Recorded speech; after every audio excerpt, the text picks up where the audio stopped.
Hansraj college तक की journey तय करने में जो मेरा सबसे पहला स्टेप रहा, वो था गोल सेटअप। मुझे एक ठोस वजह ढूंढनी थी सीयूटी निकालने की, Hansraj college, DU, north campus, Sindhu college, ये सब टारगेट रखने की एक ठोस वजह। क्योंकि अगर कोई ठोस वजह नहीं होगी तो डिस्ट्रैक्शन आ सकती है। सबसे पहले मैंने एक ठोस वजह ढूंढी। अब ठोस वजह ढूंढने से हुआ ये कि जब भी मैं पढ़ने बैठ रहा हूँ और इन केस अगर मेरे माइंड में आ रहा है कि मैं कुछ और कर लेता हूँ, मैं टाइम जाया कर लेता हूँ, तो एक अंदर से डर उठता था कि नहीं, तू नहीं कर सकता। अगर तूने वक्त जाया किया तो तूने जो सोचा है वो नहीं होगा।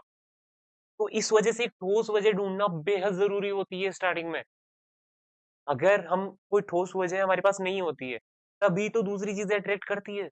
तो सबसे पहला स्टेप था गोल सेटअप। एक ठोस वजह ढूंढना कि आखिर मुझे सीयूटी देना है तो क्यों देना है, दिल्ली जाना है तो क्यों जाना है। और ये कोई छोटी मोटी वजह नहीं है, एक ठोस वजह है, ताकि मैं अपने प्लान पे स्टिक रह पाऊं और मैं 100% एफर्ट दे पाऊं। सेकंड चीज जो मैंने की वो थी एक्सेप्टेंस। आप कहोगे कि भैया टिप्स बताओ, रिसोर्सेज बताओ, उन पे जाने से पहले ये स्टेप जरूरी है। अगर ये नहीं होंगे तो फिर कुछ भी नहीं होगा। सेकंड चीज मैंने ये एक्सेप्ट किया कि अगर मैं अपना 100% एफर्ट देता हूँ, पूरा जी जान से मैं अपना पोटेंशियल पूरा यूज करता हूँ, स्मार्टली और हार्डली, तो भी कोई गारंटी नहीं है मेरा हो जाएगा। ये चीज डीप विद इन मैंने समझी, क्योंकि तुम्हारा होना ना होना और भी कई फैक्टर्स पे डिपेंड करता है। कोई जरूरी नहीं है तुमने अपना पूरा एफर्ट दिया है तो हो ही जाएगा, और ना ही लाइफ ने कोई ठेका ले रखा है तुम्हारे अकॉर्डिंग चलने का। तो ये चीज मैंने अपने अंदर तक समझ ली कि कोई जरूरी नहीं है मेरा हो ही जाएगा। और ये जरूरी पता है क्यों होता है ये समझना? क्योंकि इनकेस अगर तुम्हारा नहीं होगा तो आखिर में तुम टूटोगे नहीं। ठीक है? तो मैंने अपने लिए विन विन सिचुएशन क्रिएट की, जो मेरा हमेशा का होता है कि कुछ भी करने जाऊं तो अपने लिए विन विन सिचुएशन क्रिएट करूंगा। होता है तो ठीक है, नहीं होगा तो मुझे एक काम में अपना 100% एफर्ट लगाना आ जाएगा, और इससे जरूरी कुछ नहीं है। हो ज अगर मेरा हो गया, north campus, Hindu college, Hansraj college, कुछ भी हो गया, ठीक है। नहीं हुआ तो कैसे काम में अपना हाईएस्ट पोटेंशियल यूज करते हैं, वो मैं सीख जाऊंगा। तो इन केस में लाइफ में कुछ और कर रहा होगा तो वहां वो काम आ जाएगा। तो ये चीज मैंने समझ ली, एंड मैंने एक्सेप्ट कर लिया कि तेरा काम सिर्फ एफर्ट देना है, होना ना होना तेरे हाथ में नहीं है। दो चीजें समझ ली।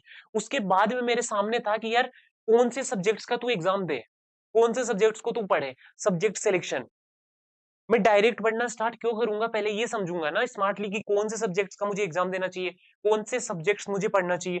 तो इसके बाद में मैंने क्या किया, फिर इसको मैंने कैसे टैकल किया, इस पे मैं ना एक 40-50 मिनट की एक मास्टर क्लास तक बना सकता हूँ। ये इतना इंपॉर्टेंट टॉपिक है और मैं लाऊंगा इस पे एक पूरी मास्टर क्लास। अभी तुम सिंपल इतना समझो कि मैंने कैसे सिलेक्ट किए अपने सब्जेक्ट। देखो, मेरा टारगेट था डीयू। डीयू के लिए बीएससी टारगेट था। डीयू में बीएससी करने के लिए चाहिए थे मेरे को पीसीबी प्लस एक लैंग्वेज में 30% मार्क्स। ये लैंग्वेज मेरिट में काउंट नहीं होती, सिर्फ 30% मार्क्स चाहिए, और पीसीबी। अब दूसरा मेरा टारगेट था बीएचयू। बीएचयू में क्या चाहिए, बीएचयू में चाहिए पीसीबी, लैंग्वेज भी नहीं चाहिए। ठीक है? तो मेरे ये दो टारगेट थे। इन दो के बाद में मेरा सीधा टारगेट था सीयूटी में कुछ भी और यूनिवर्सिटी टारगेट नहीं करनी। तीसरा टारगेट रहेगा अपने स्टेट में कोई लोकल कॉलेज। तो इसका मतलब सीयूटी में कौन सी दो यूनिवर्सिटी, डीयू एंड बीएचयू। ठीक है? तो इसके अकॉर्डिंग मुझे क्या पढ़ना चाहिए था, इसके अकॉर्डिंग मुझे पढ़ना चाहिए था पीसीबी। ठीक है? तो मैंने डिसाइड किया कि मैं पीसीबी पढ़ूंगा। देन इनका एग्जाम भी दूंगा। उसके बाद में डीयू अगर मेरा पहला टारगेट है तो मुझे लैंग्वेज का एग्जाम देना चाहिए। मैंने डिसाइड कर लिया कि लैंग्वेज का एग्जाम दूंगा। ठीक है? उसके बाद में और कोई सब्जेक्ट की नीड है, नहीं है, तो इसका मतलब पीसीबी का एग्जाम देना है, लैंग्वेज का एग्जाम देना है। ठीक है? पढ़नी कौन सी है, सिर्फ पीसीबी। क्यों? क्योंकि लैंग्वेज में जो 30% मार्क्स है वो बिना पढ़े भी आ जाएंगे। ये मुझे पता था, पीवाईक्यू देखने के बाद मैं श्योर था कि 30% मार्क्स तो ऐसे आ जाएंगे, और ना ये मेरिट में काउंट होने वाला, और ना बीएचयू में मांग रहा है ये। तो लैंग्वेज में नहीं पढ़ूंगा, मैं पढ़ूंगा सिर्फ और सिर्फ पीसीबी। उसमें से भी बायोलॉजी जो सब्जेक्ट है वो थियोरेटिकल है, मुझे 12th में ही अच्छे से याद हो गई थी। तो इसको ना मैं जब कुछ और काम कर रहा होगा, साफ सफाई, कुछ खाना वगैरह, कुछ भी और काम, उस टाइम ईयरबड्स लगा के इसकी रिवीजन वीडियो सुनूंगा, और इसको बैठ के कभी नहीं पढ़ूंगा। तो मतलब क्या पढ़ना है मेरे को, सिर्फ और सिर्फ फिजिक्स और केमिस्ट्री। पढ़ना क्या है, सिर्फ फिजिक्स और केमिस्ट्री। लेकिन मैंने एग्जाम दिया किसका, PCB plus language plus GT. GT का मैंने क्यों दिया, देखो, इनकेस मेरा डीयू नहीं होता, बीएचयू नहीं होता, और मेरा एंड मोमेंट पे मन बदल जाता और मैं सोचता कि यार मेरे को इलाहाबाद यूनिवर्सिटी जाना है, तो इलाहाबाद यूनिवर्सिटी के लिए जीटी मांगता है प्लस पीसीबी प्लस लैंग्वेज मांगता है। तो पीसीबी एंड लैंग्वेज के अच्छे मार्क्स प्लस जीटी के घटिया मार्क्स मेरी एयू की कट ऑफ क्लियर करवा चुके थे। तो एयू का ऑप्शन मेरे लिए खुला रह गया ना। सोचो अगर मैंने जीटी का एग्जाम ही ना दिया होता तो एयू के दरवाजे तो बंद हो चुके थे, एयू का तो ऑप्शन ही क्लोज था। तो इसलिए भले तुम्हें अभी जीटी इंपॉर्टेंट लगे ना लगे, तुम्हें इसका एग्जाम देना चाहिए, ताकि ताकि इन केस एंड मोमेंट पे तुम्हारा मन बदल जाए तो तुम उस यूनिवर्सिटी के लिए एलिजिबल रहो, चाहे इसको एक सेकंड भी मत पढ़ो, एग्जाम दे के आओ। 200-250 रुपए लगेंगे, कुछ नहीं जाने वाला। ठीक है।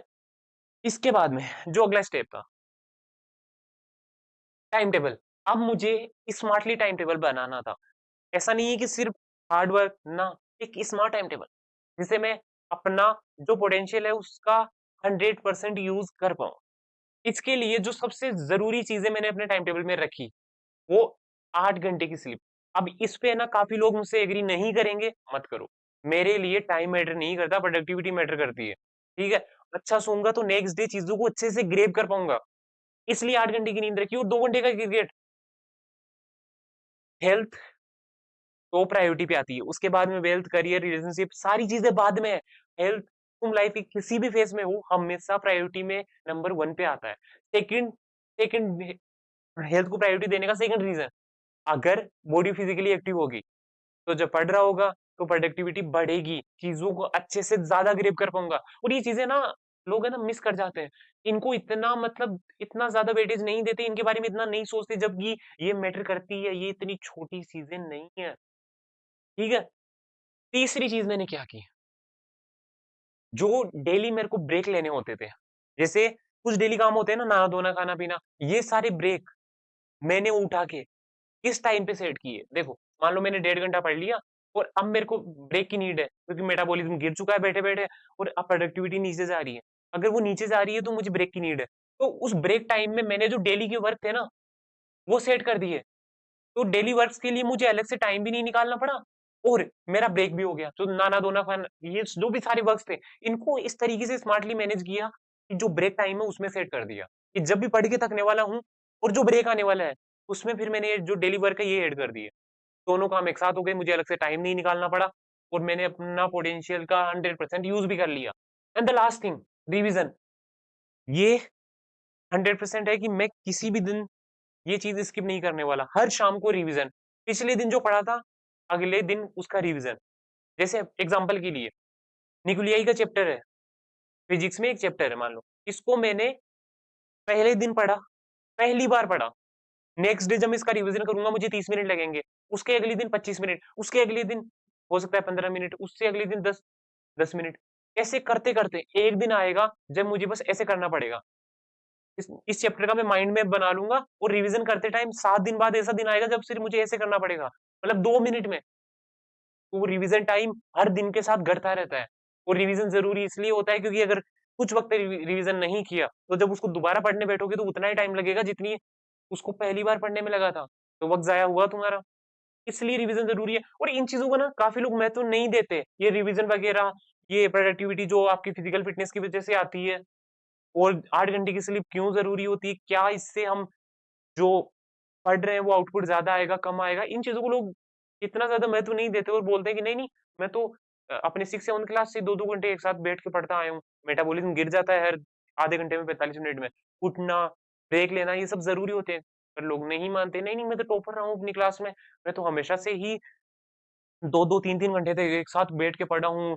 और एक जगह बैठ के पढ़ना आपको आना चाहिए, आपको सपनों के लिए अभी नहीं सोना चाहिए, आपको नींद इतनी नहीं लेनी चाहिए, 4 5 घंटे इनफ है इस एज में। सारी बेकार बेहुदा चीजें हैं, मेरी नहीं मान रहे, साइकोलॉजिकल स्टडीज हो रखी है, वो तो बेकार नहीं है, बेहुदा नहीं है, वो तो फैक्ट्स पे बेस है ना, कम से कम वो देख लो, उनकी मान लो। इन चीजों को इतना हल्के में नहीं लेते हैं, ये मैटर करती है।